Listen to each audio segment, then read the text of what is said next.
Welcome back to Joe Stunner Boxing again. Quick video on Brad Ray's latest performance. It was on the undercard of the Savannah Marshall Femke Hermans main event. So the Sky Sports card on Saturday. Brad Ray, we've covered him a couple of times before on this channel, and he was in an 8-rounder today against Lukas Ndafoluma, I think his name was Lukas Ndafoluma. I didn't know anything about Ndafoluma.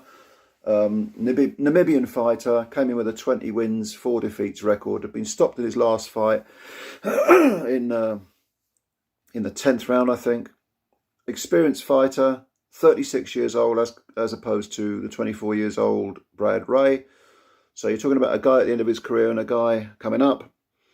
And it was an excellent learning fight for Ray. Not the most exciting of fights, but Ray, 6'3", very tall for a middleweight.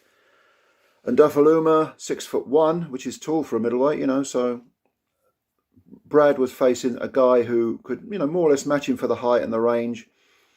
Difference in stance. The stances were similar, except for Ndafoluma had a wider stance, but they were both upright fighters.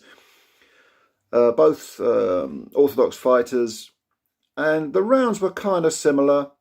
Ray overall looked a bit too conservative, like he was trying to figure the guy out. It was almost, in some instances, it was like a mirror image, which is it's always interesting to see how a fighter reacts to that sort of, oh, hang on a minute, I'm facing myself, that type of stance. Like, what do I do? Is he going to do what I'm going to do? And there was a little bit too much conservatism, not enough output from Ray. But Lukas Ndafoluma, make no mistake about it, he didn't come in to collect a paycheck or just go the distance. He came in to win. Because certainly in the first 3 rounds, he was very, very, very ambitious, throwing right hands and landing on occasion. Landed some good right hands on Ray's jaw. Didn't have much of an impact. The turning point came at the end, right at the end of the 4th round, when Ray turned southpaw, and Ndafoluma, with that wide stance, sort of flung himself forward, lost his shape, lost a bit of balance. Ray cracks him with a left hook, and over he goes. And it was just as well it was at the end of that round, because Ndafoluma was hurt. But he came back in the 5th round and did well, did more than survive. And I suppose you could say that both these guys should have thrown more punches. Certainly in the 7th round, like I say, it was an 8-rounder, and in the 7th round, Ray started to let his hands go more, and he was causing Ndafoluma some problems. Not to say that Ndafoluma was in any way losing heart or going into his shell. He was still firing back. It's just that you got the impression, had Ray had a bit more experience and a bit more, maybe even a bit more confidence, I don't know, he could have put it on Ndafoluma much earlier, let it all hang out a bit more, and probably stop the guy.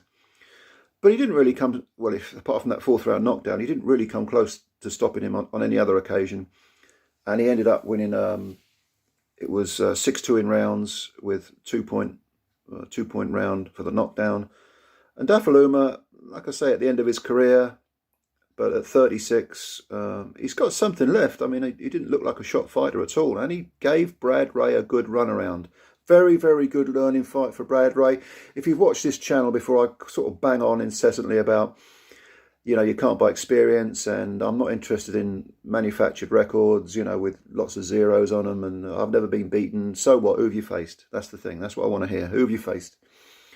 So Brad Ray's going in the right direction. 24 years old. He can make a splash in this game, but still got a lot to learn. Was getting caught with a few right hands, and was a little bit reticent at times.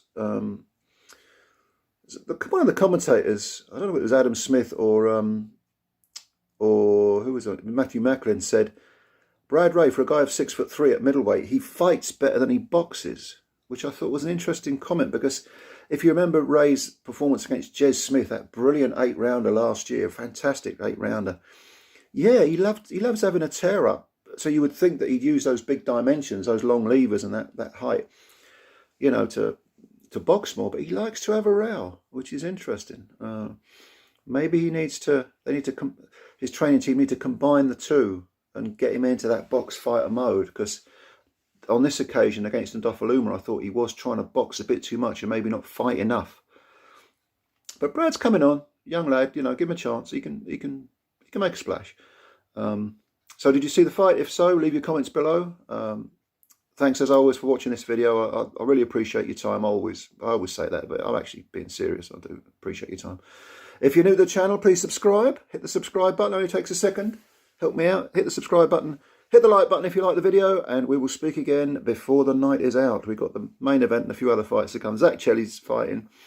And there's a good little bout between Florian Marku and Chris Jenkins. I'm looking forward to that one. Got a bit fruity at the press conference. No, at the weigh-in. So we'll see how that turns out. But speak later. Meantime, take care of yourselves.